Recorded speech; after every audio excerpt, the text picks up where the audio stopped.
Joe Biden, the next president of the United States of America.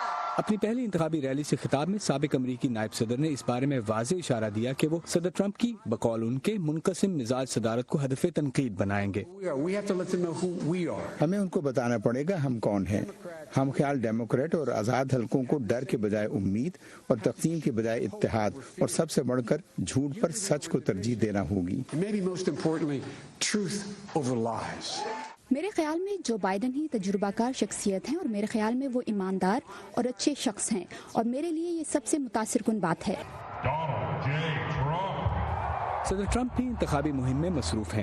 انہوں نے Twitter پر Joe Biden کو تنقید کا نشانہ بنایا اور ان کی عمر پر بات کی، جبکہ دونوں ہی کی عمر 70 سے زیادہ ہے۔ I am a young, vibrant man. I look at Joe. I don't know about him. Biden اس وقت 20 ڈیموکریٹک صدارتی امیدواروں میں سب سے آگے ہیں اور ان کے پیچھے ورمونٹ سے سینیٹر برنی سانڈرز ہیں۔ برنی سانڈرز ملک میں بڑے پیمانے پر تبدیلیوں کے حامی ہیں۔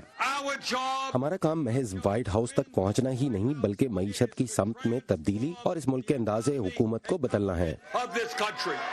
فی الحال بائیڈن کے ڈیموکریٹک حریف ان کی سبقت سے متاثر نظر نہیں آتے۔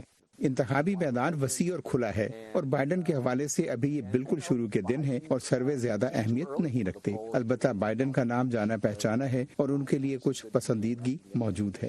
ڈیموکریٹ 2020 کے لیے خواتین اور اقلیتی ممبران سمیت انتخابی امیدواروں کے وسیع میدان میں سے چناؤ کر سکتے ہیں۔